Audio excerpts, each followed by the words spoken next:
It's Gone Sideways. Cool. Well, John, thanks so much for coming in. Well, it's a pleasure. It really is. It's the way we've gone over the what we're going to talk about. It's a bit different than the other ones I've done, and so I look forward to this. Cool. Well, I mean, are you comfortable being described as a famous Australian bank robber? Is that how you've been described many times before? Well, usually infamous. Australian. Yes, that's right. Yeah, Infamous. Well, I like to think I'm an orphan.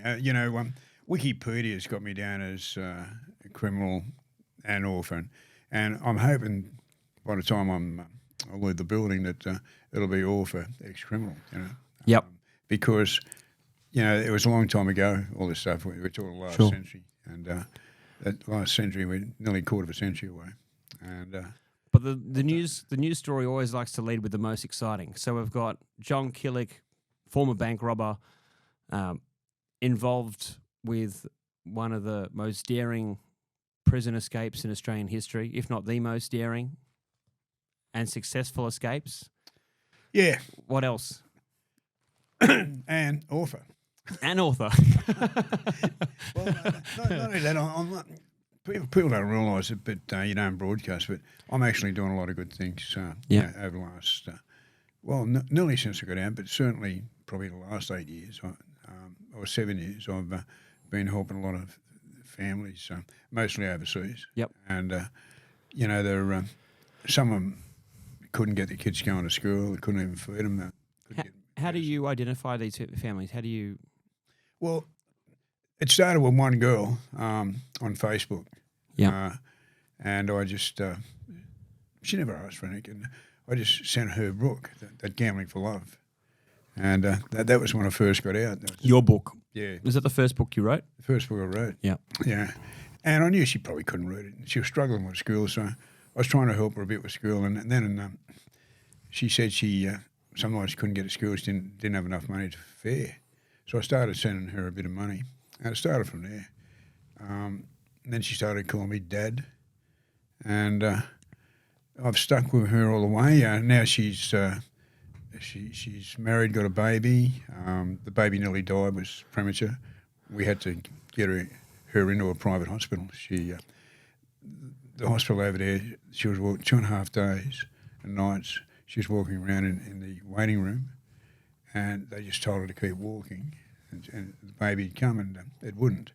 And they just wouldn't give her a cesarean, which is what she needed, because of the money. They don't do it.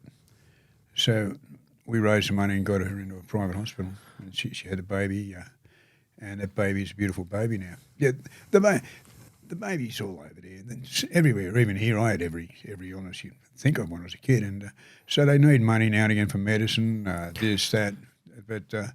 How do you know? I mean, when I hear about, you doing this great thing, but I always worry about over the internet. It's like, how do you vet these people? Because there's so many online scammers these days. Well, I know of her because I've got to help some of the families, and I know that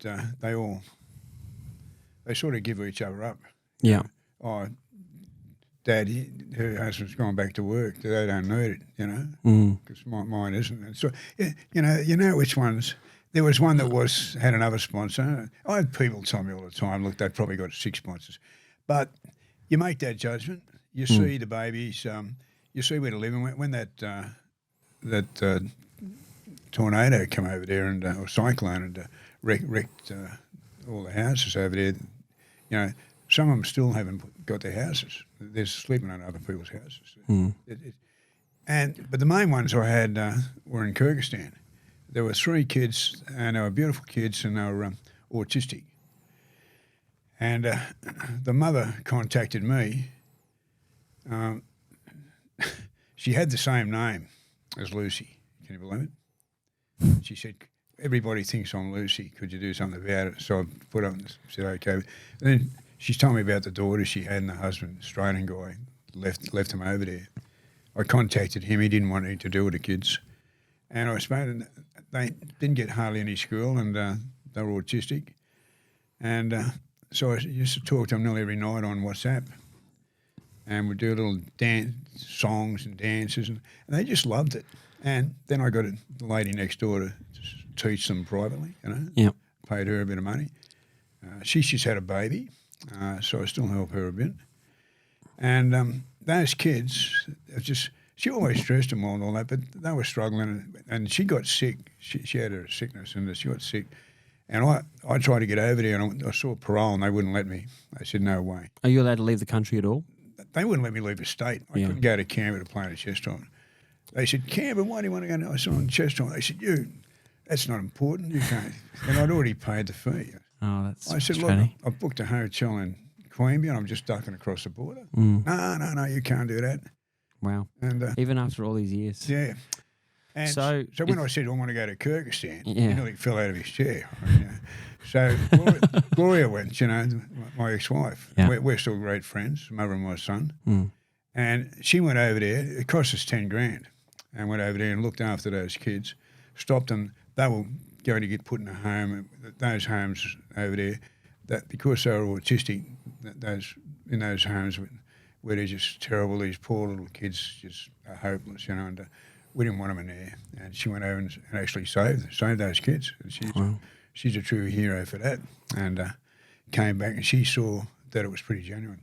And those kids today, they've come a long way, So it would be John Killick, author, philanthropist, bank robber, no, not a escape artist. No way. No, I made good money from the books. When I say good money, not a lot. Kid Hungry Jack's probably does better than me, really. So you've written 4 books so far? 4 books. 4 books, and you're working on a 5th, is that right? 5th and 6th, I'm working on 2. And I did interviews, some I got paid for, I did university talks, and I was on a pension, so I found I could send this money. I had a few friends now to go and help, so we were able to do it, but it's worn me down a bit now because it's probably helping too many, and I'll probably have to drop off most of them except for a couple. But I wouldn't say philanthropist. I could only give what I could afford, One thing I wanted to ask you about the books was when I bought your book On the Inside, I had to buy it off eBay. That's right. Yeah. Oh, and I was thinking, why you've got all these great books, I can't get them. The Australian crime stories. Why aren't they in bookstores easy to find in Australia? The publisher ripped me off, and I'll say it now. I hope she's listening and she can sue me. I've already spoke to the Australian Society of Authors. They said there's 6 other authors also upset with her. She had a contract with that in both of them that I did 26 pages near the end that she could discount the books. If she discounted the books at 55%, I'd only get about 60 cents a book. Well, what happened? I got a $5,000 advance on The Last Escape, which is sold. It's still selling. Well, people asking me all the time. I could sell 10 copies, even now, extra a week. Yeah. And I know they did 4 print runs in the first couple of months. They ran out everywhere. Demics, they all ran out. And there's so many shit books in bookstores. I thought it's crazy that it's hard to find your book. Well, she paid me 55, 60 cents a book for most of them. Said she discounted them at 55%. And I said, bullshit, they were going at top price. And so I got a senior counsel and check it out. She wouldn't let him see the books. She disappeared every time he turned up. She went overseas, and he just gave up. They're too expensive. And it's just, we've got her word, and we know that it's bullshit. She did not discount all those books, and those books are still selling, and they're still selling at a good price. So will the books that you're working on now, can you go through a different publisher for them? Oh, well, Russell's book, because of that, yeah, we self-published. I did go to one publisher I knew, and he liked the story about Russell, but he said the trouble is it's a really tough market now, and he said nobody knows Russell.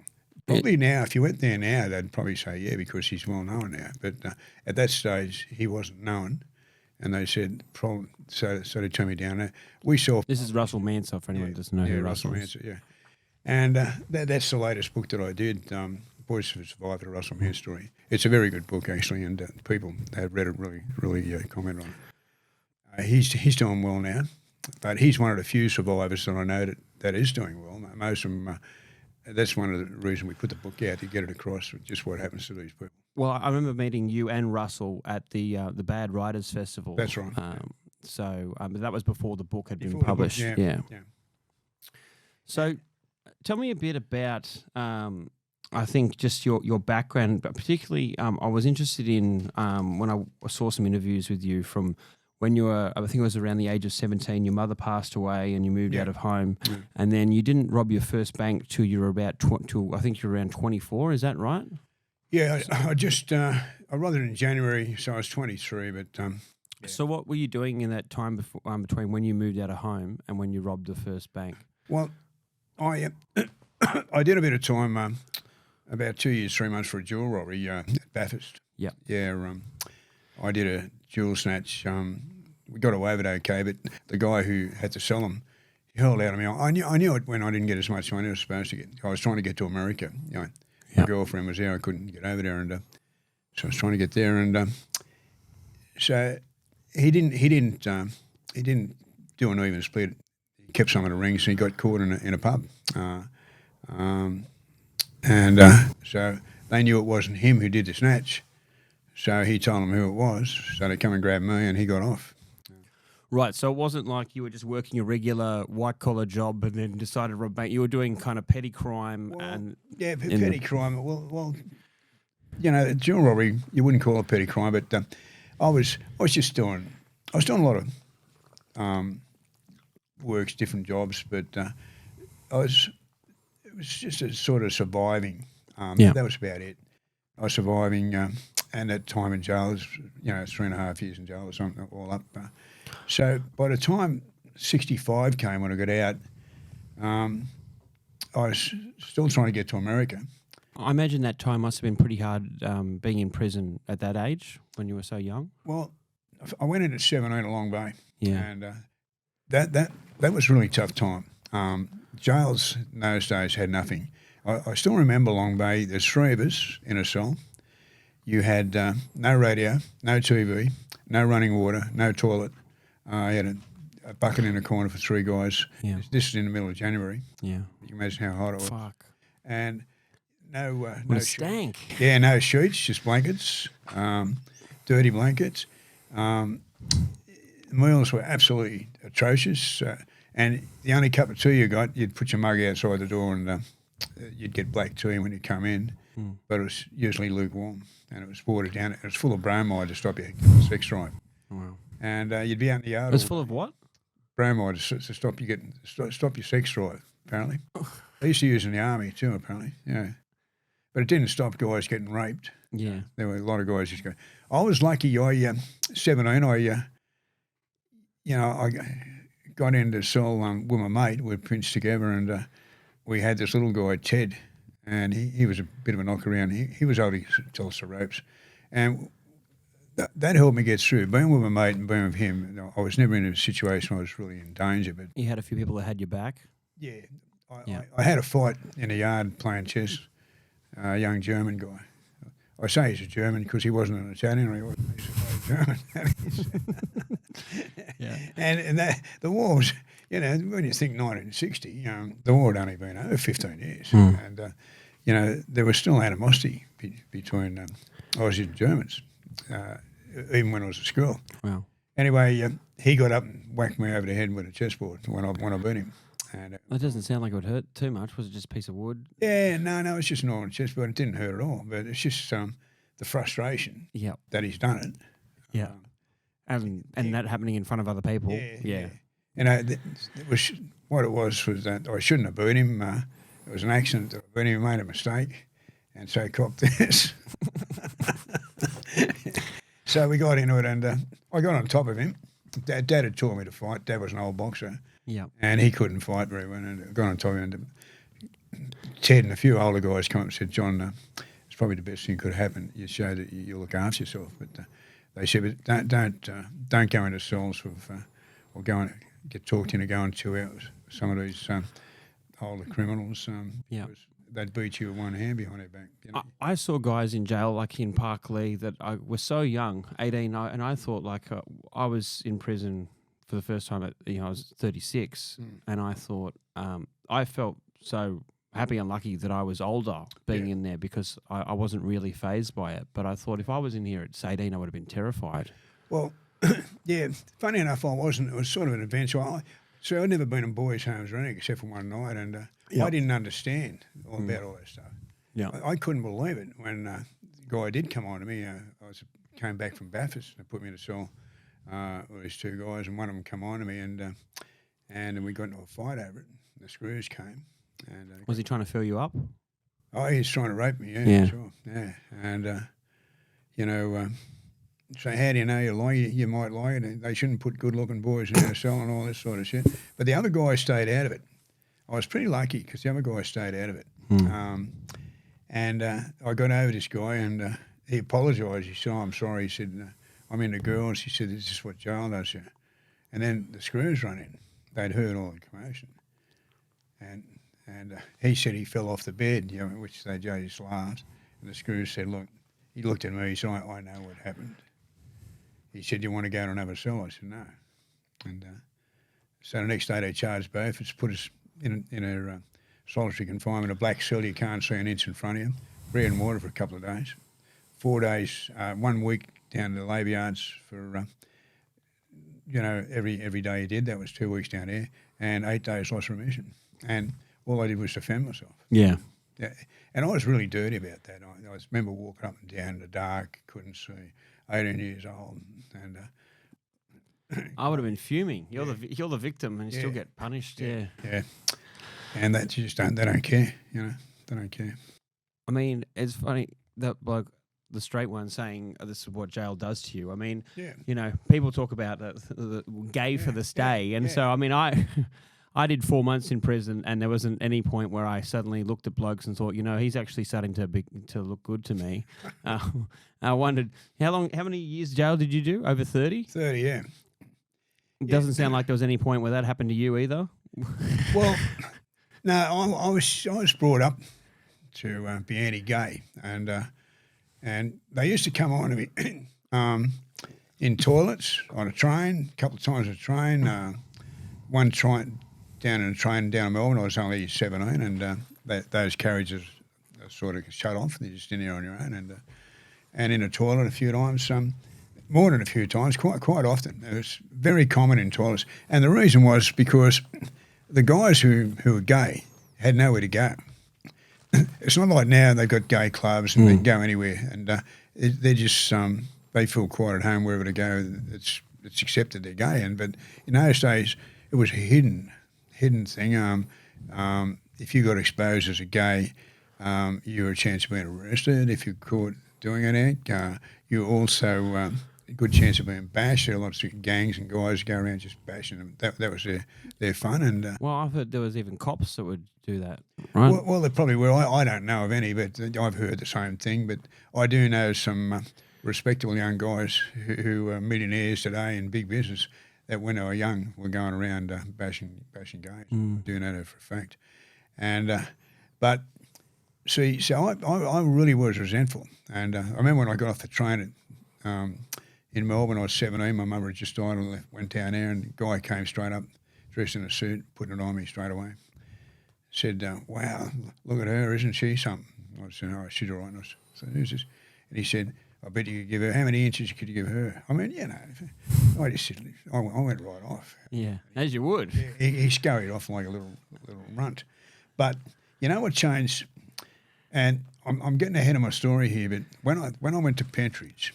I went down to Pentridge and I tried to escape and I had to break rocks. They had labour yards down there. You wouldn't believe you're breaking rocks in the 70s and 60s and 70s. It's actually the 60s when this happened. What do they give you to break the rocks with? Well, you go in and you get a big hammer, big hammer about a metre and a half maybe, with heavy steel on the end, and you have to break these boulders. And you break them to the size of your fist. And then when you do that, they come and look and check them. If they're not small enough or not the right size, he'll either get bashed. And then you sit down, you have an hour's lunch walking up and down the yard, then you sit down on a stool with a smaller hammer and you break those little boulders into the size of your fingernails. Then they come and check that to see they're the right size. I kid you not. Then all that stuff gets shoveled out and God knows where it goes. And you're doing that 5 days a week, 7 days a week? 5 days a week. Yeah, wow. Yeah, had the 2 days off, but that was punishment and hard labour. You were sentenced to hard labour. What did you need to do to get punished to hard labour? Well, originally, H Division was built for escapes. O'Malley was a pretty famous criminal down there. During an escape, they shot her. They said they made a joke of it. It's not a joke. It's not funny, but it sounded later on, like 70 years later or something. It's funny. Because the Irish guards on there, and they come up with a gun, told him to open the gate, and he said, "Can't open the gate. I ain't got the authority." And he shot him in a kneecap.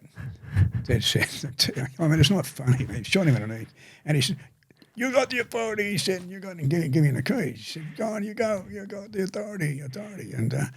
And later on the way, they described it with the Irish accent. It sounded funny, but it wasn't very funny at all. And when they got him, they took him. They built this H Division for him, and he was the last man to get corporal punishment, the cat o' nine tails, 1958. Oof.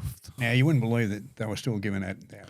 Yeah, chained to strapped to a triangle. I've had a look at. And this is after he got shot in the leg. No, this is what they did to O'Malley for shooting the guard. And Oh, sorry, yep. And I just been down to Melbourne and I went down and had a look at the old Melbourne jail and had a look at these triangles and that, and you know, where they use the cat o' nine tails. And they're pretty horrific, you know. And he used to show everybody the scars on his back. They were still had them, and it was pretty horrific. And I think they got 12 lashes each. In the old days, you might have got 100. Wow.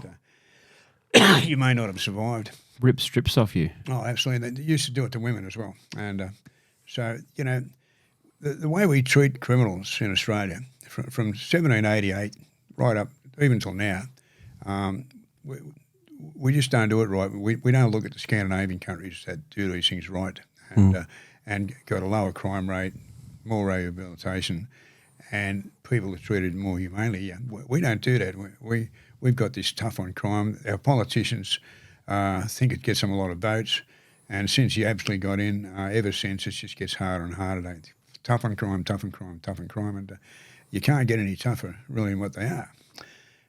I don't think. By tough, I mean the sentences now are huge. You know, you see guys that might have got 2 years and now getting 10. You know, and in the old days, someone they used to give remissions. Well, no, you don't.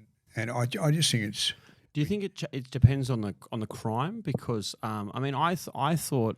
From my personal experience, I thought I got a better sentence, a much lighter sentence for large commercial supply of mushrooms and acid now than I would have got 5 or 6 years ago, right? So do you think it's that they're shifting on what they're giving the harsh penalties to? Well, definitely. It's look, white collar crime has always been lightly treated. Yep, definitely. And there's no doubt about that. And pedophiles used to get about 1/5 of what a bank robber got, and yet who's doing the most damage? You know, really, Totally. A bank robber's putting people in fear, and he is traumatising people, and he's got to expect a big sentence. But what pedophiles do to people, they destroy their soul forever. Yeah, they do, and they're just starting to wake up. Since the Royal Commission, they're starting to hand out very stiff sentences now. But for years they didn't, and I think one of the reasons was that so many people in the system were pedophiles. They condoned it. And you've only got to look at the boys' homes and what happened in those boys' homes and the girls' homes to see, and the institutions, to see that it was covered up and it was going on openly. You know? And the kids had no one to turn to. But I was just going to tell you about this guy before I lose a track there at Pentridge. So when I went down to H Division, I used to have to come and stand to attention and salute and ask permission to take your jacket off. Even if you didn't ask for permission to take your jacket off, you had to have it all day, doing the Brox and that.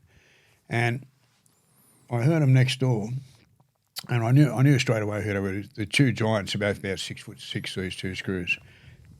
And they're slapping somebody around, and I heard him crying, the kid's crying.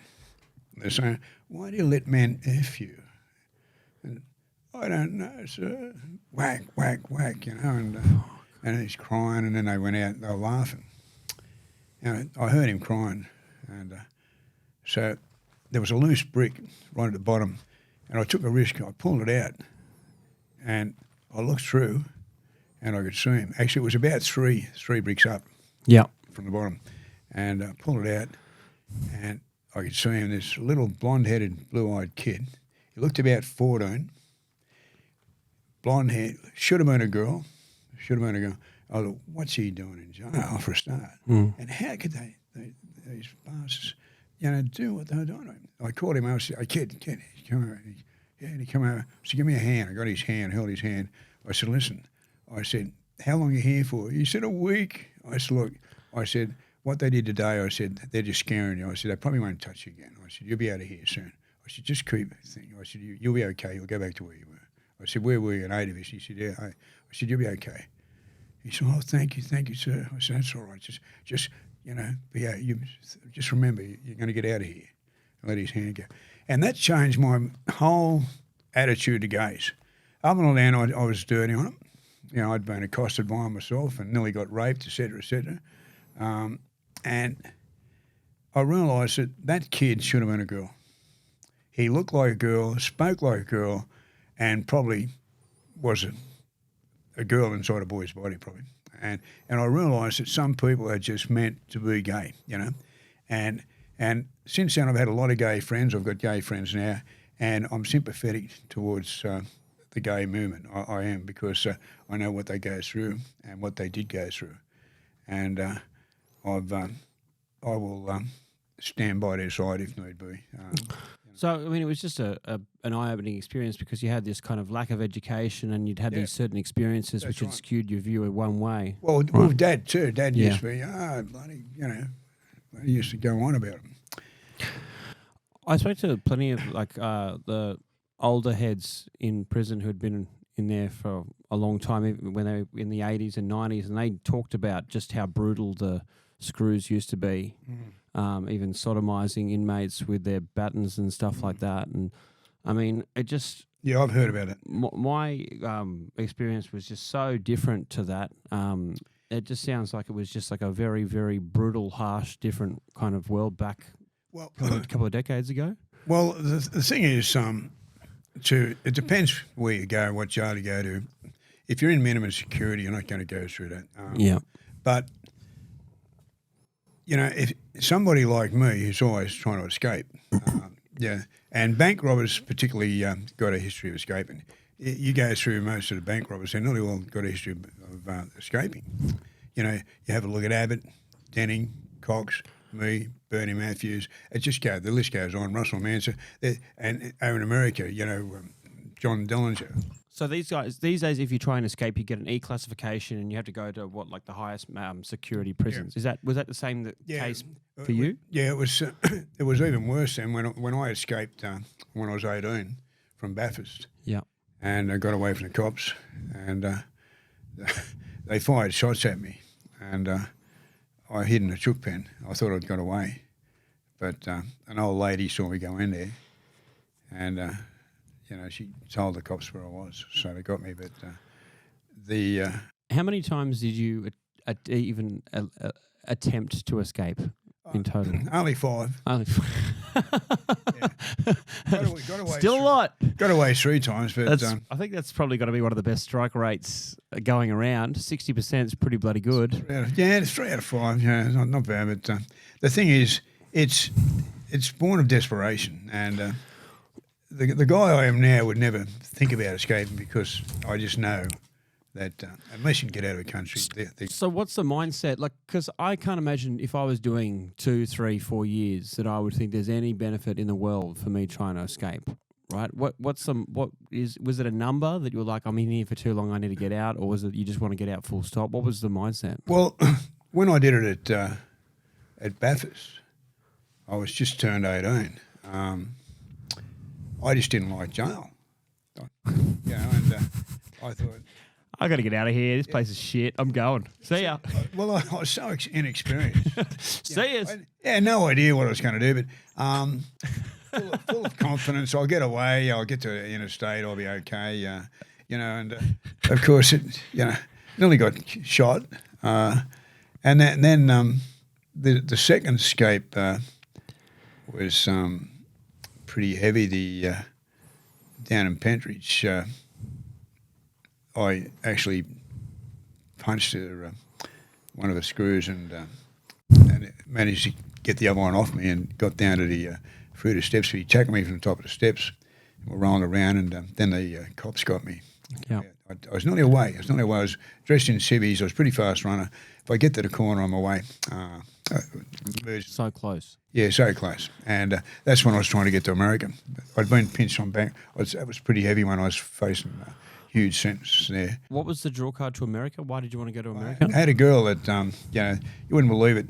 Of all the girls I could have met and fallen in love with, this one was going to America, but we didn't know it at the time. It was only her father. Once we got serious, father decided she was going to America. It wasn't because of that. It was just that he was an American. They were living over there, and he decided that I'm going to America. And I applied, and they said, no way, you're not going anywhere with your record. I didn't have a bad record. It was bad enough to stop me getting it. So next thing I was robbing banks. That's how I started robbing banks, to be able to bribe them away. Passports for, I think, £400 to get a passport, then the ticket over there, etc. It was huge. And I've always been a good chess player, and I can think ahead, but I just refused in those days to see where it was going to lead, because in the back of my mind I knew that it just couldn't end well. I just knew that. And so then the next escape was, it shows you just how desperate I was. I went down to Haste Fish and got absolutely bashed down there for that escape. I'd already been bashed by the cops. And But then you were bashed by the guards as well? Yeah, went down there, stripped off, bashed, flogged, hit with batons, bloody, just absolutely. I remember biting through my lip to stop myself crying out, because that's what they do to Grafton, I was told. The other crims listener here who's seen crying out. Yeah. When there's an escape attempt, do they make the conditions harder for all the inmates for a while after the escape? Well, do they get dirty on you? Well, I'll tell you, this one coming up that I'm about to tell you about, I was in E Division. Now, I'd worked my way into E Division. I was down in Pentridge. I'd had that escape earlier and went down, got bashed, flogged.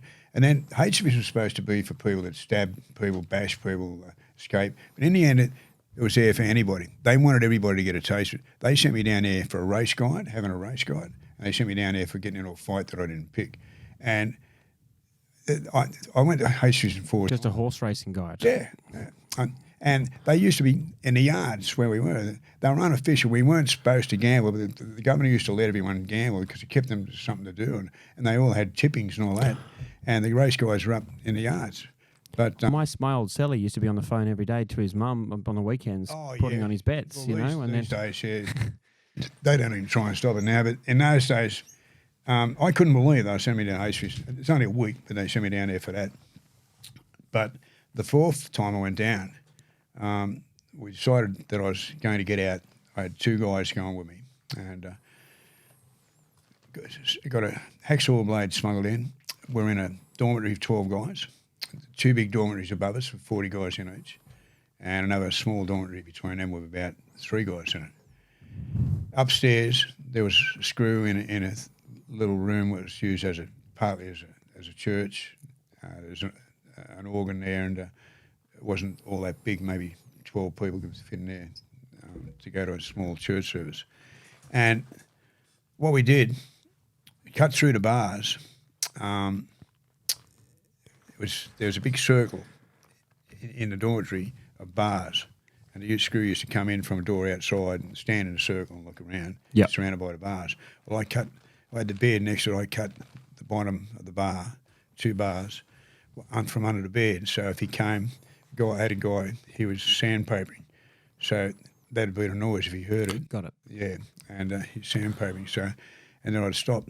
So I managed to get through that, got out, entered a circle, and the door had a very thin wooden panel, pushed it open with a screwdriver, put my hand through, cut a hole in, and I knew it was unlocked. Outside had a bar, it slid across, wasn't locked. Slid the bar back, called the screw down. My other mate, 2 of us went out, and we knew he was coming down the stairs, and he was armed, had a gun, and we were going to get the keys off and get out. And the idea was that I would stand, this way. He would come down the stairs there. I'd be to his left, and my mate was to his right. If he turned around to me, he had to hit him on the back of the head. If he turned around to him, I hit him on the back of the head. We both had iron bars, used for weights. Now, I justified it because it's pretty heavy by kept thinking about what they'd done to me, the bashings that I'd got, where they'd bloody near killed you. And I thought, it's us against them, you know. That's the way I justified it. Because the guy who was on that night, we saw him coming through, was a big guy, about 6'4", big Dutch guy. He wasn't a bad guy. He was all right, yeah. And I didn't want to hit this guy. You know, I said, Christ, but it's the luck of the draw. What do? Do I say, look, I was going to escape and I was going to hit a guard over here with an iron bar? But yeah, now wasn't the time to chicken out, right? But there was a nice fella on, so I decided not to do it, you know. So just take me down to exhibition and flog me every day, you know. Yeah. Because that's what would have happened. Yeah. So we didn't have any option.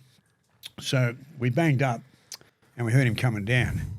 Well, soon I looked across at Jeff and I seen him standing there. It was freezing cold in the middle of June and it was a winter's night and he was shaking like that. And I knew that screw turns around to me, he's not going to hit him. He's not going to hit him. I knew. So I'm going to have to hit him front on. Yeah, either way, whichever way he turns, you're going to have to do it. I'm going to have to hit him. Yeah, okay. Yeah. And sure enough, he's come around and he saw me, went for his gun. I whacked him straight across the head. And he had a cap on. The cap fell off and blood spurted out of his head. And a horrific thing, you know. And I thought to myself, did I do that? It's like I was in another personality. Mm. And it was all slow motion. Like I said, it's just like slow motion. If you ever did a movie about something like that, you do it in slow motion because it's just so horrific. You know, you bang, you see him come round, the expression on her face, your mate stand like that, the screw goes for his gun, you bring the bar down. Bang. Yeah. The cap flies off. Then he starts to slowly fall to the ground. No? No. He's a big, tough guy. And just kept standing. Yeah, and I pulled it too. I honestly, I swear to God, I pulled it. I didn't hit him as hard as I could. Yeah. And you see it in the movies, you just go tap, down he goes, tie him up, and away you go. Then, you know, he did. And then I hit him again. So what, you've just hit him and he's just getting angry. hit him again, and he yelled out, and he ran, sort of staggered sideways over. There was a bell. So I hit him on the chin then, dropped the bar and hit him on the chin, and he went down, and he's moaned, and I said, look, don't worry, we're not going to hurt him. Just got his gun and said, where are the keys, where are the keys? He said, we haven't got any keys. I said, what do you mean you haven't got the keys? He said, when Ryan Walker escaped, they changed all the security. They tightened the security when Ryan Walker got out. You remember the Ryan Walker escape? No. Yeah, it was a pretty famous escape. He's the last man hanged in Australia. Yeah, okay. Ryan, I was there when they hanged him, actually. Yep. And that story's in your book. Yeah, right? it is. Yeah, that's right. On the inside. Yeah. And it's also in the other two books, Gambler for Love and The Last Escape. It's a very important part of criminal history because a lot of people think that he was innocent, didn't shoot the screw. He's the last man hanged. I just went down to Melbourne and went to the D wing where his cell was, the condemned cell. They've still got the noose hanging outside. Not the noose, but another noose out there. Yep. And also there's a hole in the floor where the lever was. They pulled the lever to release a trap. And so we just knew we were in big trouble. So no keys. No keys. So that kind of fucks the plan. Well, my mate said, shoot the lock off. I said, that only happens in the movies, because it does. Yeah, you got those big padlocks. You're not going to shoot that off. It doesn't happen. Yeah. So then a guy come to the front gate, screw, he'd heard the noise and yelled out, John. Well, the guy's name was John DeBoer. So I ran out and pointed a gun straight at him and said, stay where you are, you're dead. And he just jumped sideways into it and heard him yelling and running off. I said, we're in trouble. They brought 18 car loads of the special squad police. Is that all? Yeah. They had every bloody weapon you could think of. The assistant police commissioner was there. They shut down the suburb and we had this siege up top. I told them that they were on the loudspeaker and I told them I was an expert shot. We had it blocked. The only way they could get up was we had the organ up top. The only way they'd come up the stairs, and I said, "I'll shoot your eyes out."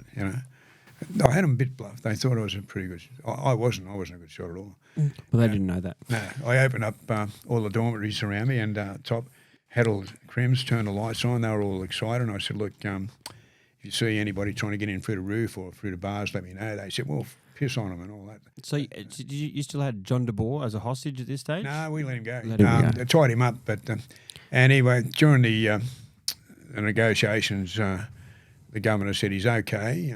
He's sitting up, he's having a cup of coffee, and when he come down, I said, "This is fair to him." I said, "I want a helicopter."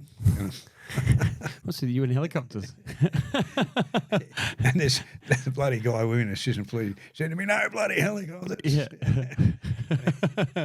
Little do they know what would happen in the future. Well, 33 years later. Yeah. Yeah. But anyway, no, 31 years later, actually. But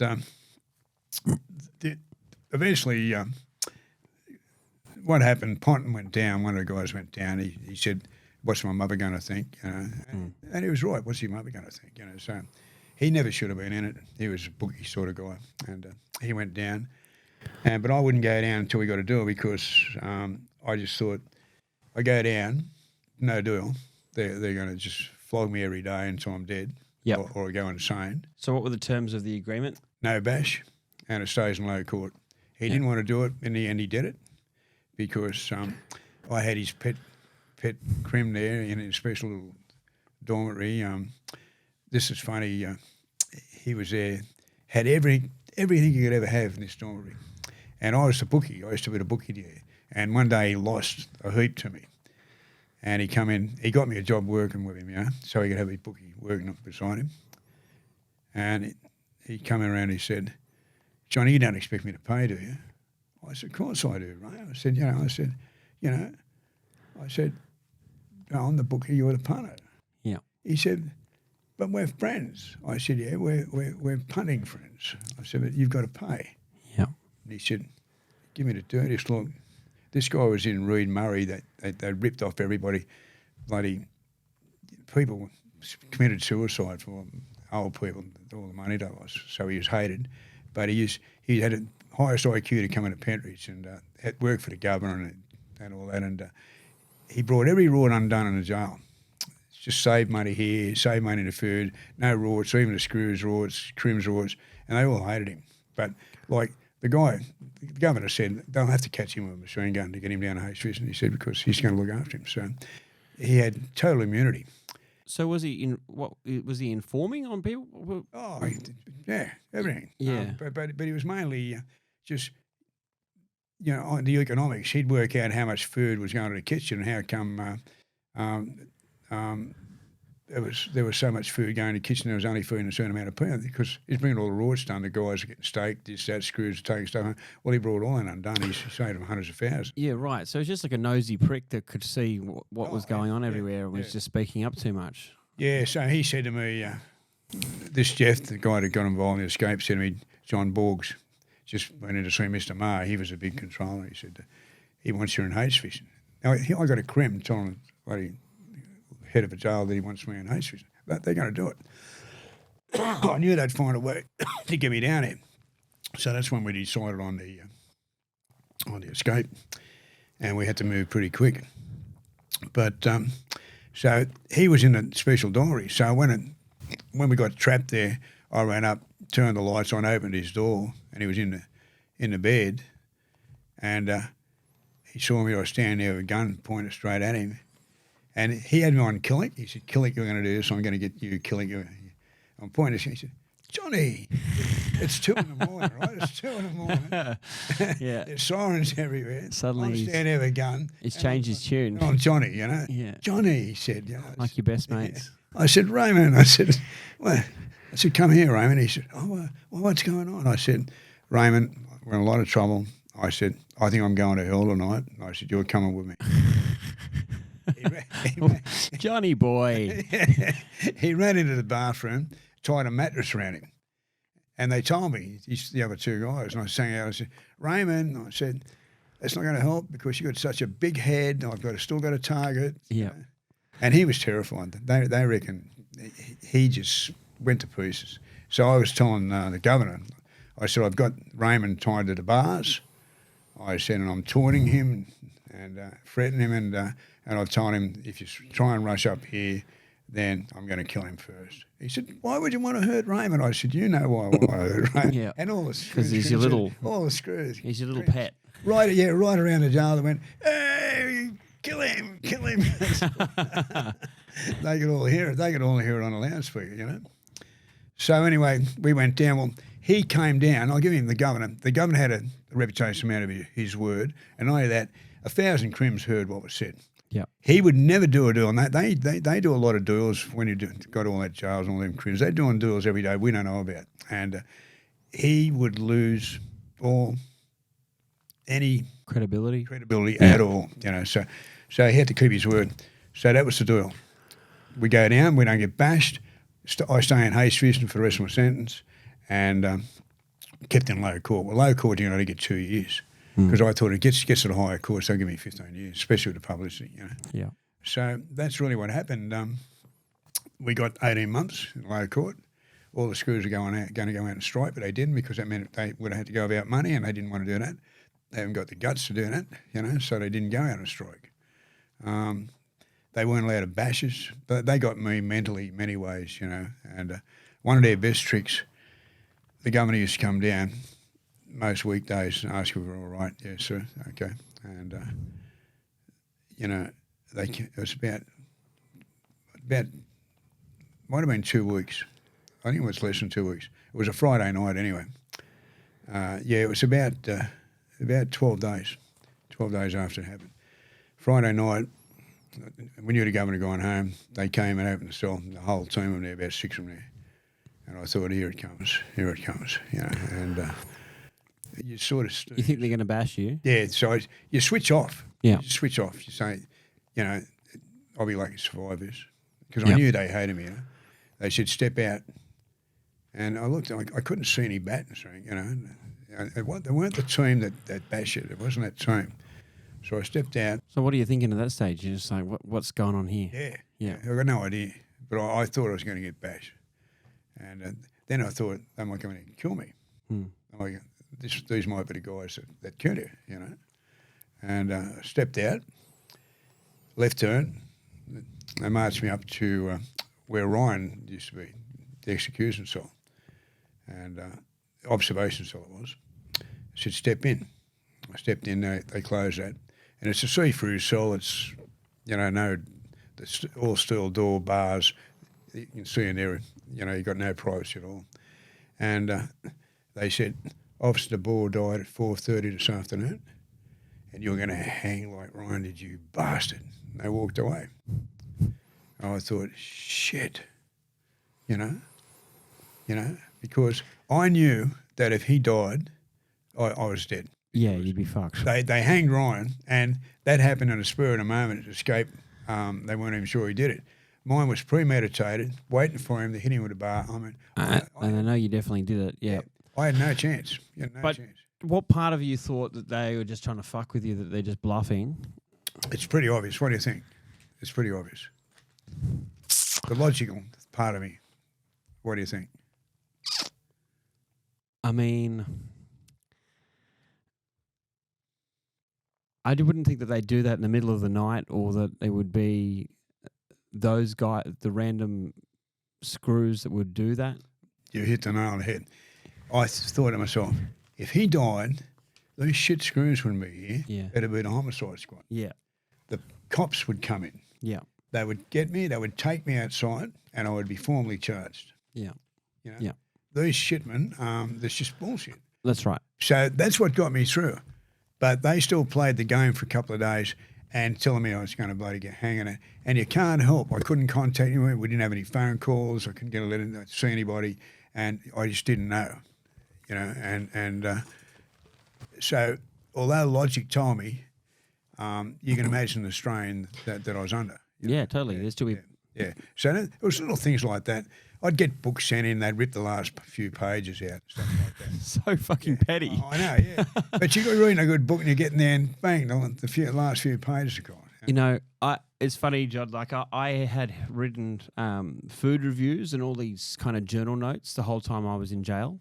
So I had like pages and pages of all this written stuff, and I'd heard that sometimes when you get released, that the screws will tear that up or put it in the bin to fuck with you. So I had like rolled all this stuff up to shove it in my ass on the way out. Gee. Like, because I was like, I don't want to lose all my writing. Yeah. But in the end, I saw these guys and they looked like they were all being put like very friendly. I was like, Yeah. I don't think they're gonna I don't think they're gonna fuck with me. Yeah. But I was like, I had it all rolled up, ready to go. I think they've got to really be dirty on you to do it. They have done it to a lot of people. I lost a lot of stuff, as you can imagine. Lucy and I lost. We wrote 4,400 letters, and so let's get to that. So let's start with like how did you and Lucy first meet? Well, by the time I met Lucy, it was 1995. Yeah, and we met at a party. Went at a party.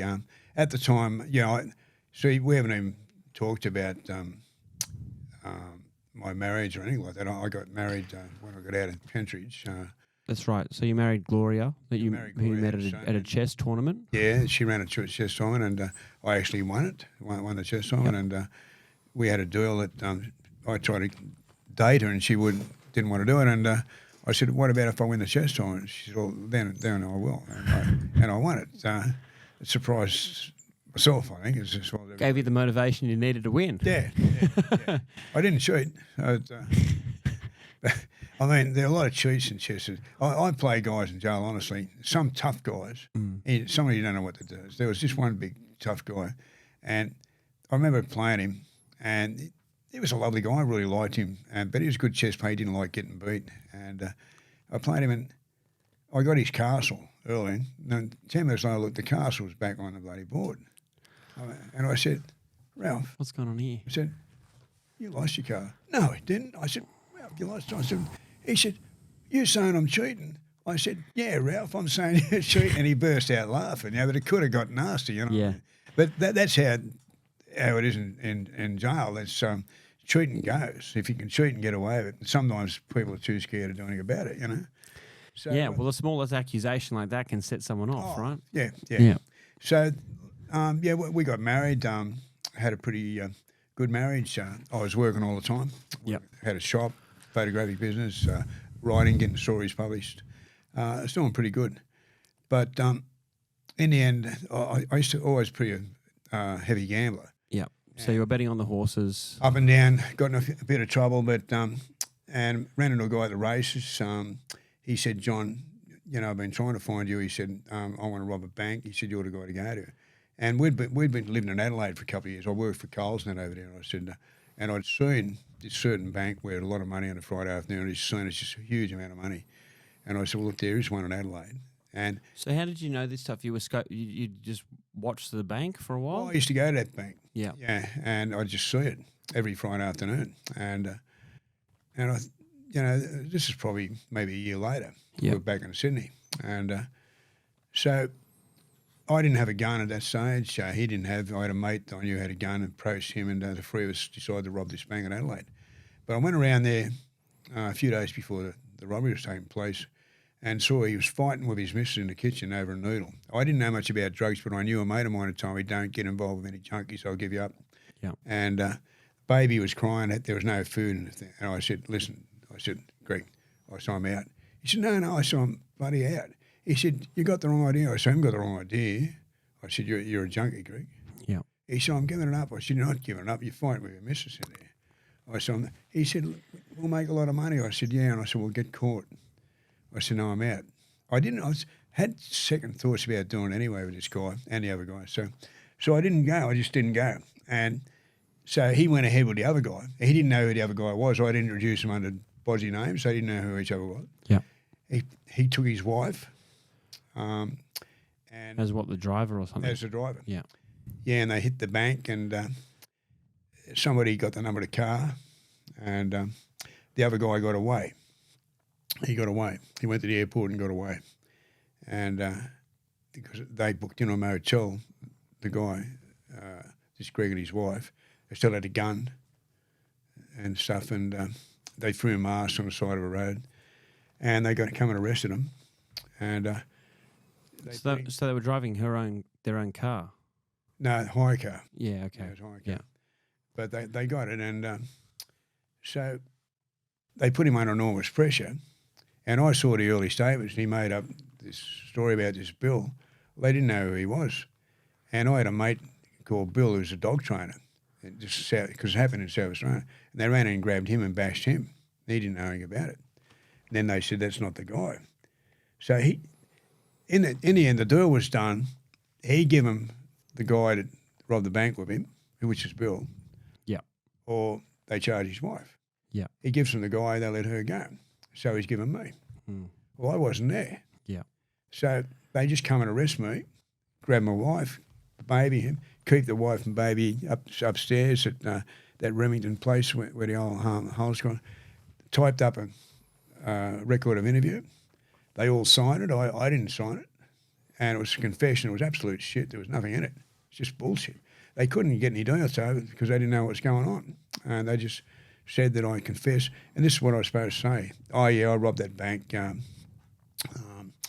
Flew over to Adelaide, met up with my mate. I'm not giving any names. We knocked a car, went in, drove in, run into the bank, got the bank, and I flew back on an aeroplane. You know. And what happened to the money? Oh, I lost half it on the races, you know. And they just, that was it. That held me for about 4 months in jail. We said that, got a lawyer and we said to the judge, look, this is nonsense. And the judge said, well, who are we going to believe, Mr. Killick, or are we going to believe the police? I mean, that's right. You say like, hey, you arrested me for this bank robbery. I didn't do that one, but I have gotten away with other ones. You haven't got me for, right? Look, it's terrible. So at the extradition hearing, I was going to walk because I signed a bail card. I was out on bail on a bit of shit, and I signed a bail card at 8 o'clock at Chatswood. And it turned out that when the robbery occurred, this is known as a perfect alibi case. When the robbery occurred in Adelaide, the only plane out of there landed at Mascot and turned off its engines at 3 minutes past 8. Well, you know, by the time then you get out, come down, how am I going to get to Chatswood at 8? Yeah. And so the magistrate says it's impossible. Impossible. He couldn't do it. He's just about to let it go. I had 5 witnesses, six witnesses all saw him in Sydney. Some of them were respectable people, you know. So they said, look, you know, John was in Sydney. Didn't do it. So you didn't do that one, but how many banks did you actually rob? Oh, only the ones I got caught for, you know. Of course. No, but let me tell you this. So what happened is that then they said, to the magistrate, they said the officer that was on that night when he reported for bail, remembers Killick coming in about half an hour late, and it worked it out. He said, if you had someone waiting there, he might have just made it. I'm not saying you're guilty, Mr. Killick, but that means you could have done it, and they should have me over there. Well, when I got over there, Roddison, they called Roddison over, made up a story about how I confessed and all that. I went under. I had 5, 6 people swear I was in Sydney, and had these false confessions. I'd written a story called The Perfect Alibi, and it was published overseas. It was a good one. And they used it in court. They held up and said, here's a man who thinks perfect alibis. And the jury just nodded, and the listener, Roddison, he come in and said, good day, Johnny. I'd never met him before. Roger Rogerson. Yeah, I never didn't know who he was. And good day, Johnny. So we were great mates, and lied his head off. And I went down on it and spent 3 years over in Yatala, Adelaide Jail in Yatala. And eventually I got won the High Court of Australia. Armed robbers don't win appeals in the High Court of Australia. And so, you know, I got acquitted and walked. But it ruined my marriage. 3.5 years away from my marriage. It just ruined it. Also, like, I mean, if I have committed a crime and I go to prison for something I'm guilty of I'm pretty at peace with that, right? Like I can accept you. I'm still screaming about it, yeah. You know, you do the crime, you do the time, but I imagine when it's something that you actually didn't do at all, it must make you burn. Look, it does, and that's why I'm still bucking about it today. And the thing is that when I got out, I really had a chip in my shoulder. I did a lot of courses. I got a distinction pass for media writing. It's 3-year writing for the media course, and Deakin University offered me a place down there, and I turned it down. I was so dirty that I just got out and I said, I'm going to hit banks all around Australia. Yep. And I just went on a bank robbing spree. Yeah. Believe me, and I just hit them everywhere. Just banks here, banks there. I had them guessing I was in one state, then it was in another state, and I really was hitting a lot of banks. Well, these days we talk about that there's a term like a supervillain origin story, right? That, that's almost how we would refer to it as that. Yeah, I know. I find, that kind of, I'd be pissed off and burning about that as well, you know? Well, you can't help it, and so I hooked up with a girl. The marriage was over. I hooked up with this young girl, half my age. I was robbing a lot of banks. We were going everywhere, hire cars, going to parties, everything else. And she got caught shoplifting. We were pretty hot in the end, and she got caught shoplifting. And when they got her, she told them the motel we'd been staying at, but she gave them an hour before I got back to move everything. Took me too long. I just was leaving when they came, and they arrested me, and she busted me out. I went to hospital, and she was waiting there with her. She had a replica pistol with the barrel drilled. Yeah. So it looked real and painted black. So this was 1984, I think. 1984. Yeah. August, and she just ran up. It was in a newspaper. I had 2 armed guards with me. I was handcuffed. Pushed the newspaper at me. I got it by the handle and just pointed it straight at his head, and he looked and he could see the hole. And I said, he went to go for the gun. I said, one move and you're dead. And he believed it, and he dropped off. And the other screw was on the phone, ringing, and he's screaming into the phone, telling him what's happening. Yeah. I turned around and ran with the handcuffs, got away. She was waiting in the car. We got away. It was out for about 12 months. And finished up eventually getting caught. And did about 6 years for that. And then, it's turned out that Jackie got married about a month before I got out, probably deliberately, I think, but she came and saw me a few times, and so Gloria and I were still great friends, but I hooked up with another girl, and a Turkish girl, and but then I met Lucy, and when I met Lucy, it was a pretty heavy affair. Yeah. So you met Lucy at a party? At a party, yeah. She gave me a phone number, and she didn't go to remember it. And Lucy's Russian? Yeah. Yep. How long had she lived in Australia for at that stage? Not very long. Okay. They came over in 93. Yeah. And this was 95. Yeah. She spoke better English than her husband. He was a professor, but he was violent towards her. He's a womanizer. And she told me that the marriage was dead and she was ready to leave him. Yeah. And, so I said, look, how about we meet up? She said, oh, well, maybe. I said, give me a phone number. So she gave me a phone number. She didn't go to remember it, but I've got one of those photographic memories. Yeah. Well, no, but great on dates and numbers. Yeah. Yeah, and so I remembered the number and rang her, and eventually. So just knowing the number must have impressed her, right? Yeah. Yeah. Yeah. Yeah. Plus, we were talking at the party. We were talking about Russian literature, and I knew all the authors and that. She was very impressed with that. So it just led to that, and we finished up having a pretty heavy affair, and one thing and another, and he couldn't handle it, and because he said to her, when we split up, it'll be because I leave you or you're dead. He said, but you're not going to leave me. Well, she left him, and he couldn't handle that, and he caused a lot of trouble. And eventually, he used to get the girl to run away, and she'd run away. It's a game, and we were worried that. What do you mean he'd get the girl to run away? Well, like this is what he'd done in past relationships? Yeah, we had custody 5 days a week, and he had the daughter 2 days a week. Yeah. She was about 7 or 8 at the start. She's about 9 or 10 at the end, and she'd run away. It was a bit of a game go to him, and we were worried because once she ran off, and I remember Lucy. I said, "Look, you cut across the paddock, and I'll get up on the highway." And we knew she was heading to his place. And I got on the highway, and I saw her trying to cross the road. I pulled the car over halfway on the footpath, a lot of traffic around, and left the motor running. And she came over, ran over and grabbed her, put her over my shoulder. I remember her saying, damn, and I got her, put her in a car, and drove off. Nobody seen it, or if they did, nobody reported it. And this really stressed Lucy and me because we thought I could have been anybody at all. That's right. It was never reported. Nobody gave a stuff about it. Wow. And So that really, so we had all these incredible family court battles, and in the end, the judge favoured him, and he, Why?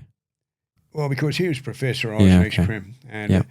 the judge couldn't understand why she would leave a professor for an ex-bank robber, and he didn't know what this guy was like because he was pretty manipulative, and he could tell a good story, and he had a high IQ. So Yeah. it was a hell of a battle, and in the end, he persuaded the judge to let him have access to my record. And my lawyer said, well, why does he want the record? And she said, I want to see if he's a pedophile or a drug dealer because he has my daughter. Mm. And the judge said, well, that's fair enough. And we protested. He said, but you're not to show it to anybody else. It's just for your own.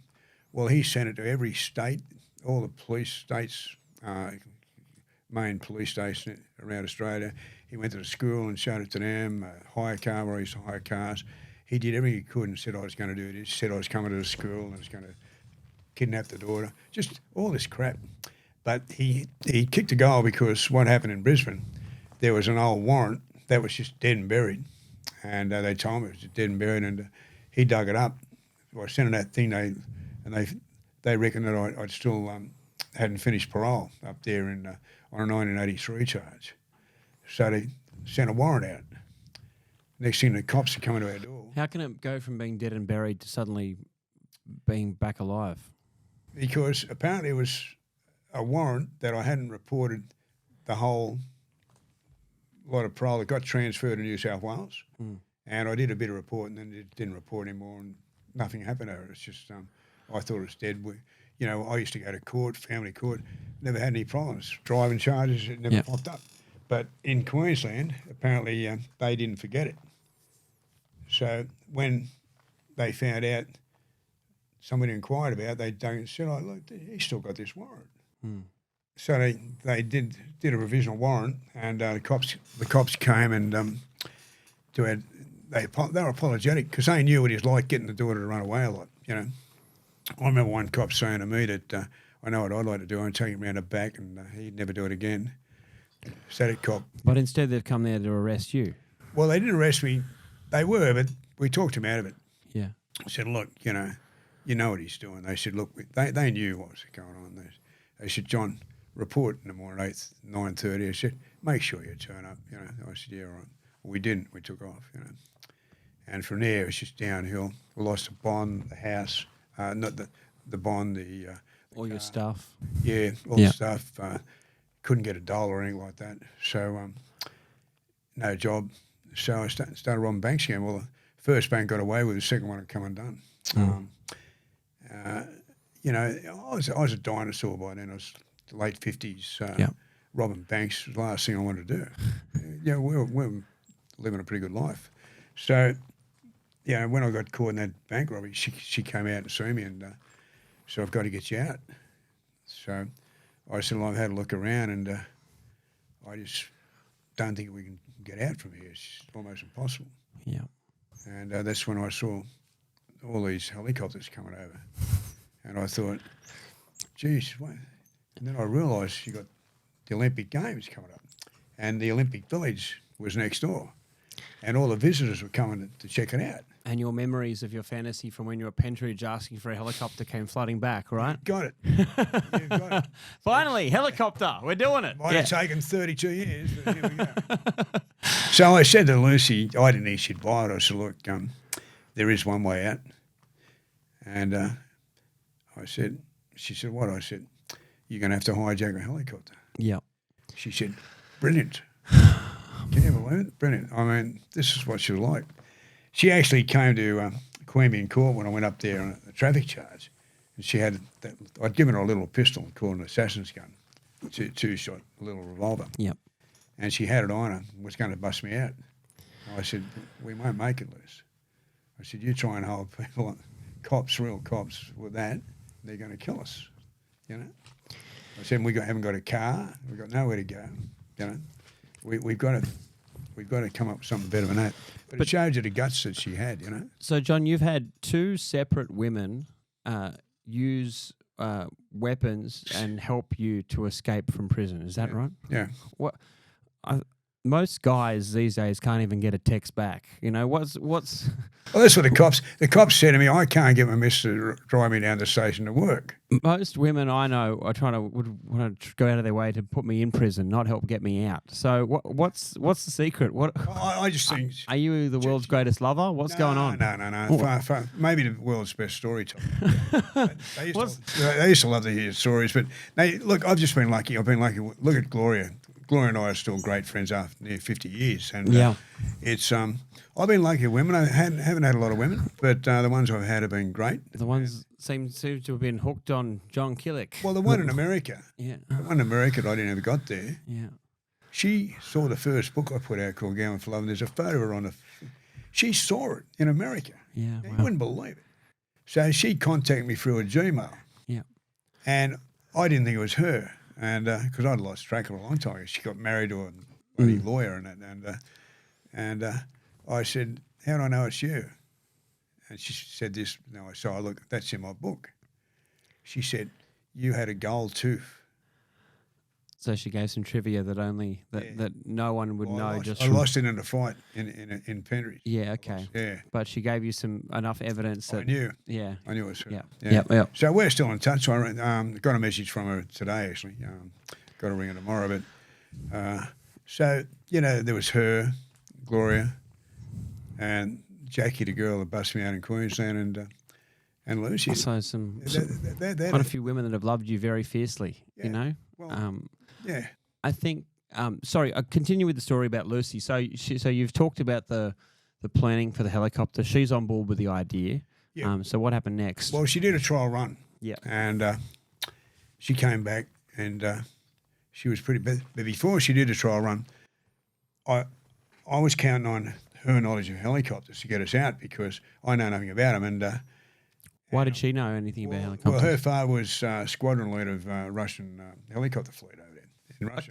Okay, that's handy. Yeah, but it wasn't handy at all because she'd never got allowed. She'd never got anywhere near the helicopter. I didn't know, but she said that they wouldn't let me anywhere near it. Yeah. You know what the Russians are like. I mean, nobody's going to get near their helicopters, So, especially a woman, So she just knew nothing about it. But then the corrective services, and that's one of the reasons they don't like me, because I've told everybody about this. They were hoping I'd keep it secret, but why would I, the way they've treated me? They did me a real big favour. There was a helicopter pilot, a real bad con man, and he got extradited over here, first of all, from South Africa to Scotland and then to here, and he's New Zealander. They put him in Silverwater. Now, you had about 18 wings, all right? They put him in my wing. So what are the odds of that? That's about, about 6%, right? Yeah, and then he became your celly, right? So what's that, about 0.01%, right? Sometimes there's moments where it's like, seems like divine intervention, the universe wanted you to escape in a helicopter. It was meant to be. Yeah. And I tried to tell the judge that. Didn't work out? He gave me extra. But look, they gave me a big whack, I'll tell you. But the thing is that it couldn't have worked without him because he had these helicopter books. He was a con man. When he found out who I was, he's trying to con me. We were talking about escaping. He was going to get 10 grand. I told him Lucy still had all the money. He knew how to look out for them trying to turn on the transponder. He told me about the transponder. Yeah. He told me just about everything there was to know about helicopters. But he was going to come and get us. Lucy had to give him 10 grand up front. I told him we still had money, 20 grand, because we'd got away with a bank robbery. And so he was conning me. He was just going to take the 10 grand and run. We knew. Yeah. Because he got out and got a job with Russell Crowe on the back of who he was. And he fell out with Russell Crowe. Russell Crowe's not very happy. What was the job he was doing for Russell? Flying him around.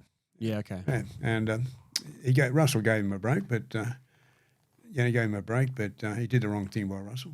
Mm. So, it was perfect. We knew what to do, and I had him in a cell. And the morning it had to happen, I took him out in the oval with me.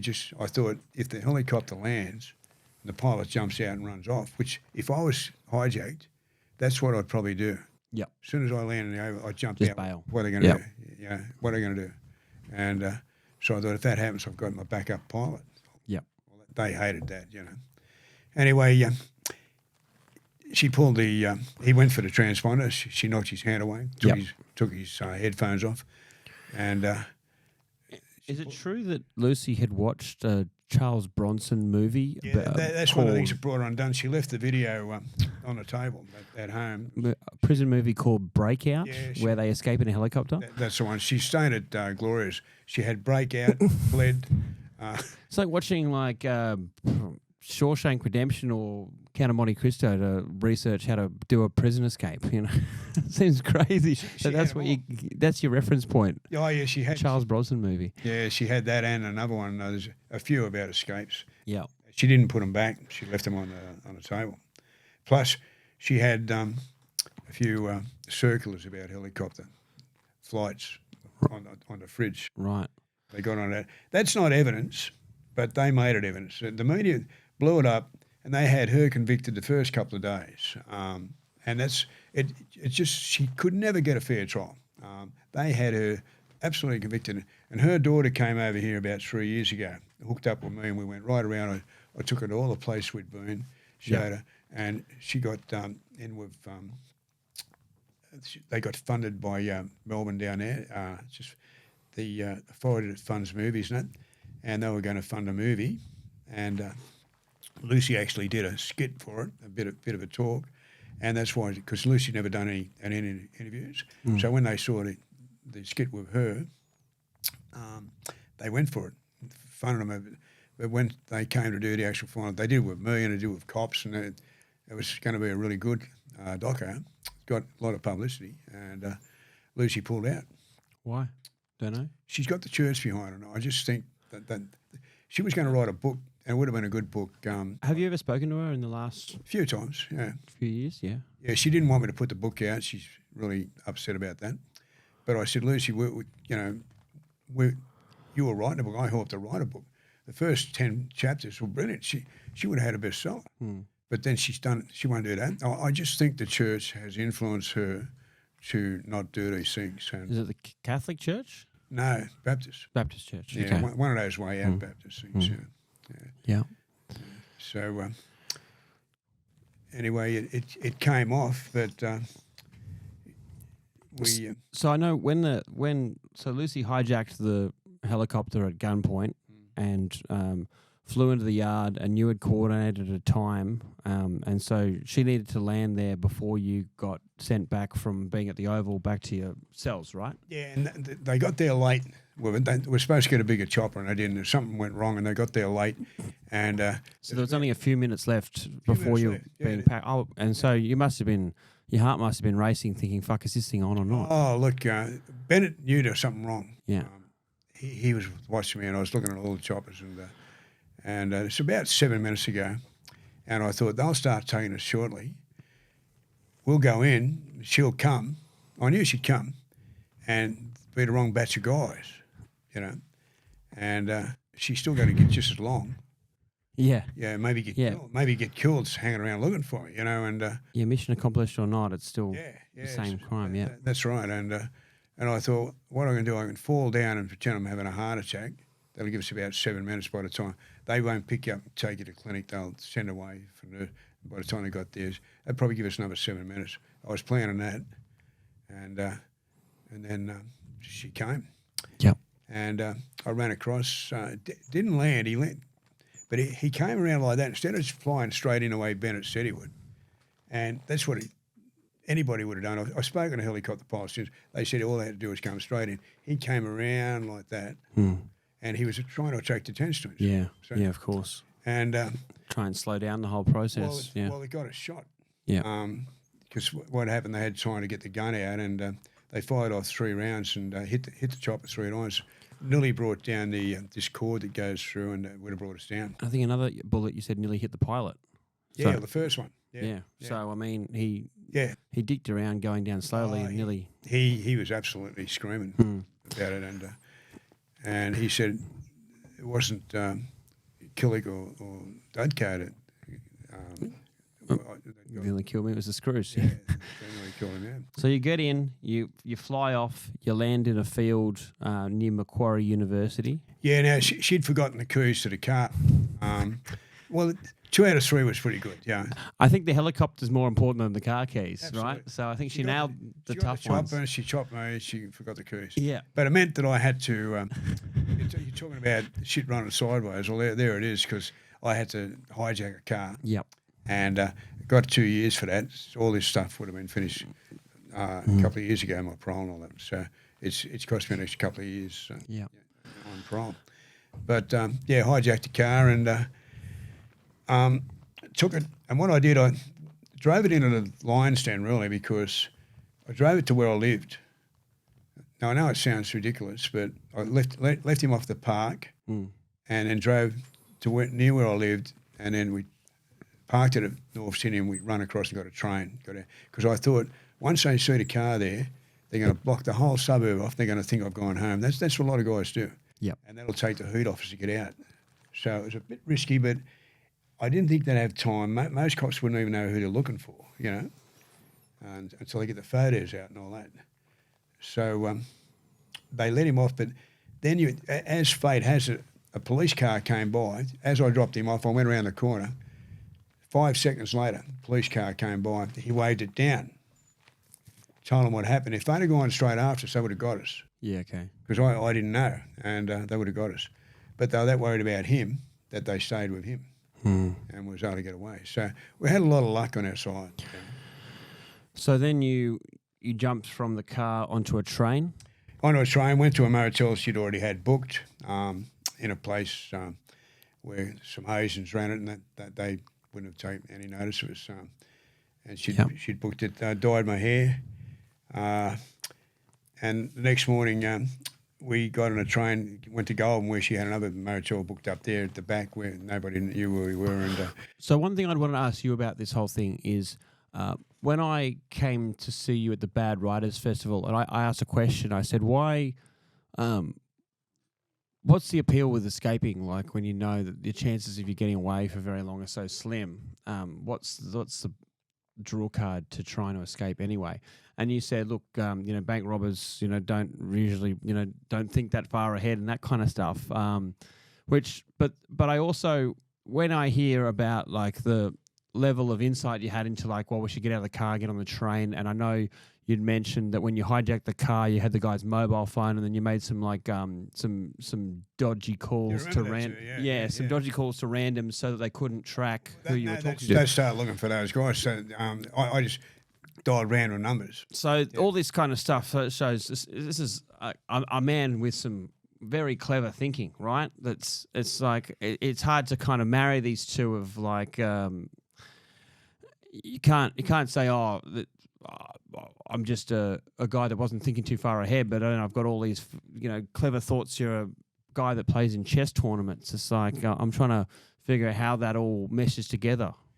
Well, I think the answer to that is I didn't know myself because even while I gambled, but I worked with Sykes at the VOTP and worked for years, and we got it out. There's no doubt that all my life I've been a risk taker. It's just the way I am, and it's just stupidity, really. It's taking risks. There's risks I've taken that one down in Hastings, when you think about it at Pentridge, the odds of getting away with that were about 10%, really. Everything had to go exactly right. Yeah. And 10%, and the result was I could have killed the guy, I could have got killed, we could have got shot, I could have got hanged, and then we could have got shot in a helicopter. But I'd read in the Flight of the Falcon that they're not allowed to shoot at aircraft, and I was right. They're not allowed to under the Geneva Convention, but they did anyway.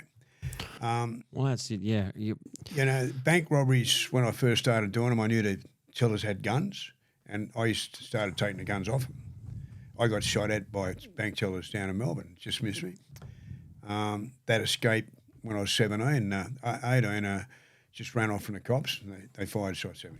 Yeah, and I just think it's two things. One that it's fate that I've gone this far. I just think it was meant to be, all these things. I really do. I believe in, now I just really believe in destiny. And the other thing is that being a risk taker that I am, that's why I lost so much at gambling. I always throw it all on the table. Yeah. You know, it's all or nothing. I've always been an all or nothing guy. I'm not now. No way that I would take these sort of risks now. I don't think I can handle going back to jail with the way jails are now anyway. But the thing is, you know that when you take that risk, that it's all or nothing. And so what I'd do, I'd block my mind to the consequences. I'd only look at the goal. If I win this, I get this. I wouldn't look at The flip side. If I don't win it, what's going to happen? But it was a little bit better than that because I had a guy, I'd already spoken about getting past, I was thinking it for years going overseas, getting false passports. But when we rang his wife, because he was in jail, that she said, John, they're onto us. We're bugged. And hung up. So that cut us off straight away. Lucky she told us, you know, she could have set us up. Yeah. And because later they put a reward on us. But I said to Luce, we're in big trouble now because we're not going to be able to get out of the country. You know, we probably did as well the last bloody 45 days? 45 days because we're on every newscast, every newspaper, where everybody was looking for it. They were getting 300 reports saying, so they're going to be right once. 45 days of the two most famous faces in the country. I think that's pretty damn good. Yeah. At that stage, probably, yeah. But now, I mean, yeah, looking back, you've had this such a wild, colourful life. And, you know, I think when you see that you've got these great books that you've put out, you know, it feels like you do have something positive to show for it. Yeah, I do too. Yeah. Look, I'm happy with my life the way it is at the moment. Gloria and I are great friends. I've got a great dog. Yeah, you've got a son, right? I've got a son. He's doing really well in China. We're actually got to ring him tonight, and his wife and his mother-in-law over there is a lovely lady. Great. So you've got a good relationship with your son? Yeah. Great. And I've got some good friends. Right. I've got friends down in Melbourne. I'll be going back down there. It was great to see people down there. And, you know, I'm fairly healthy, you know, at 80. I think that I'm hoping to be around when I'm 90. I am. And, you know, I've got this great memory. I can you name it. You name a year and I can tell you where I was and what I was doing. Name a year. 1972. 1972. Yeah, I'd just been I got out in September from Pentridge, released. I came up from Hastings in February, got extradited. I testified at the Royal Commission in September, and then they extradited me up to Sydney in 72. Well, you're doing better than me, John. I'm 36. I can't remember what I did last week. Most people like that. You know what? I think that's an advantage. Yeah, than having a vivid recollection of every mistake I've had. Yeah, I look back and I think, well, you're an idiot. That's what I've relied on. Yeah. That's what I've relied on girlfriends to have a very, very accurate memory of every mistake I've made rather than having to remember them myself. You know what? Girls sooner remember. And when you have an argument, they'll bring it up, you know? Yeah, certainly have in my life. But you were saying, just before we finish up, you'd mentioned that while you were locked up after you got caught after the whole helicopter incident, that you and Lucy wrote letters to each other, and you wrote 4,676 letters. I said to her, you know, look, the first letter, put number 1 and date it, and I'll do the same. I didn't miss one day. I was going to say, I did the math on how many letters that is over 7 years, and it's like that's you guys writing a letter to each other back and forth every day for at least like 95% of the sentence. It's 4,500 letters. Yeah. She missed 200 days. Yeah. And I did the lot. Yeah. Yeah. Wow. But we split up about 5 months before she got out. Yep. And it was mainly with the letters. But they stole a lot of letters. They used to hold letters back, and they just wouldn't give it. Just to fuck with you? Yeah. Mind games. And they stole 1,000 of her letters, 1,000. I put it in that book and I explained it in The Last Escape. You know, how do you lose 1,000 letters? You know, it just doesn't happen. And you know, I wrote to Woodham, I wrote to everybody about it, and nobody could find these letters that were on it.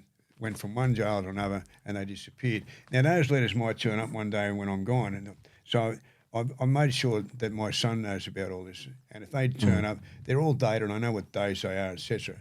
And that really bugged us. And I used to ring the ombudsman about letters missing. And you can imagine this, some of those screws hated me because, especially at Goulburn, I'd come up and I'd say, oh, sorry, can I see you a minute? What? Letters number 438, 439, 453, and 457 haven't arrived, and yet 441 has. And this one was written on this day. How do you know? I know because she writes every day. Yeah. Their numbers. It's you're just a whinger, Killick.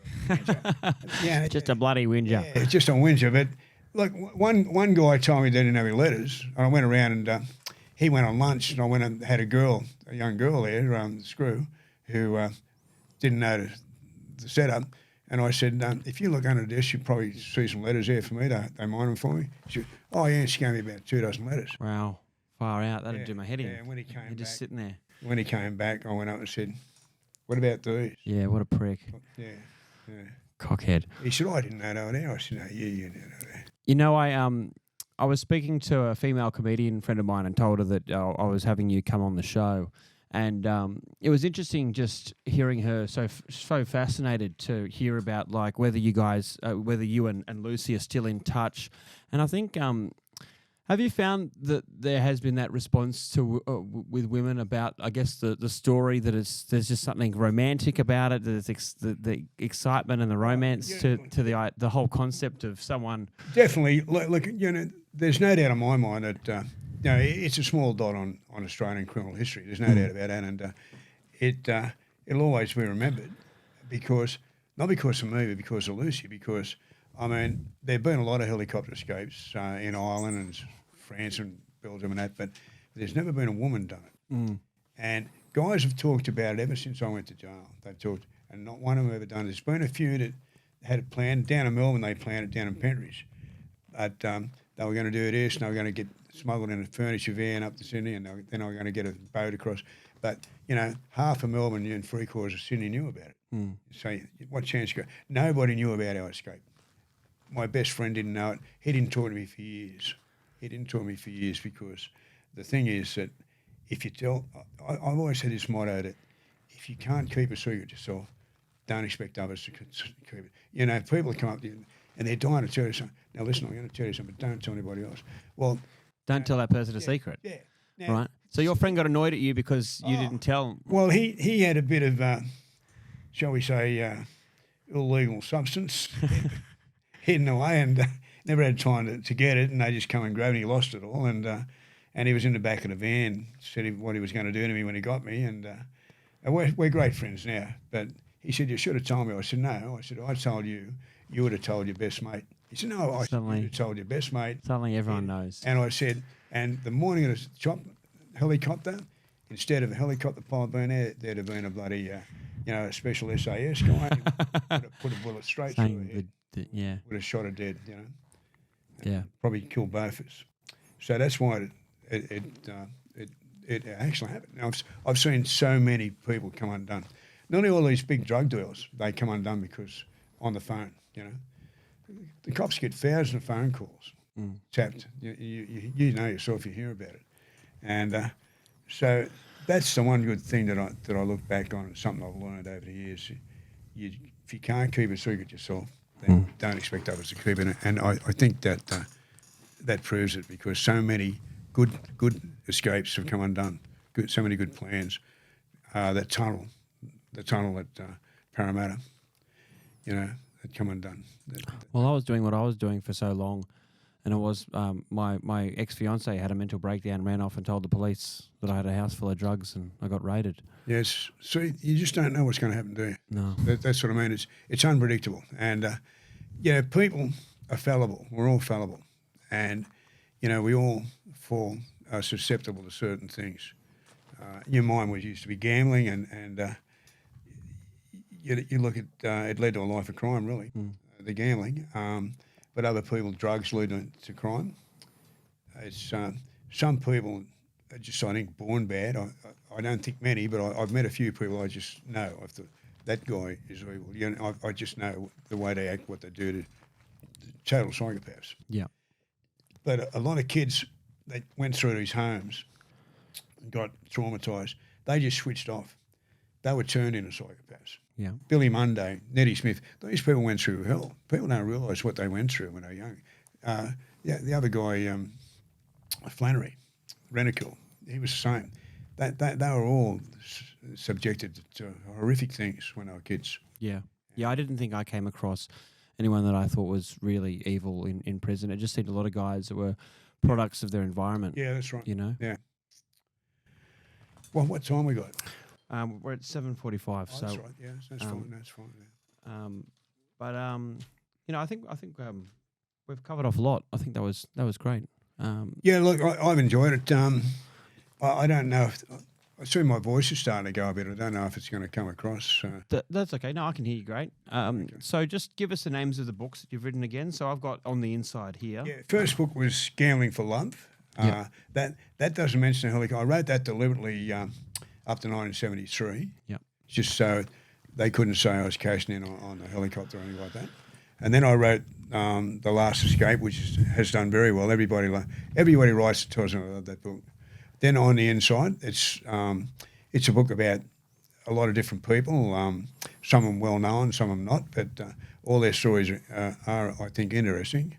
And then I wrote the one about Russell, The Voice of Survivor, the Russell Mann story. That's a fascinating book, and it's a different type of book. It's a look into what happened to these people, these kids that go to jail and get from an institute, and what they become.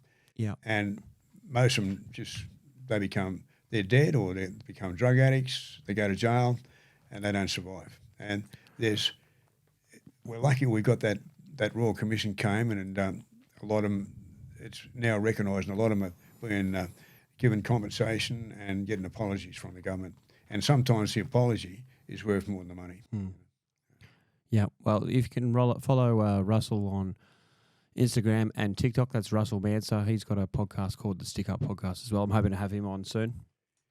Well, he's great value. Yeah. He's great value. He actually interviewed me on his, we had a great talk. Great. Yeah. Yeah, he seems like a great guy. Yeah, he's very easy to get along with, and he knows his subject, you know. So when he's talking to somebody, if he's interviewing them, he's able to get. I don't think he just interviewed Mick Gatto. He's done quite a few. Yeah, I saw that one. Yeah, great. Happy days. All right, well we can wrap it up there. Unless there's anything else. What's your website name, John? What is it? Yeah, just johnkillick.com.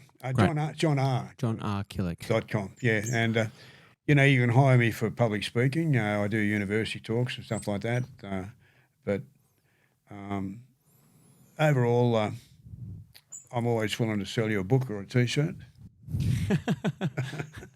Well, hopefully you got a better publishing deal for the next books, right? Well, let's hope. Let's Yes. hope. And I've got a couple of good. I won't tell you what they're about, but one of them is going to lift the lid off the system a bit. And Look forward to it.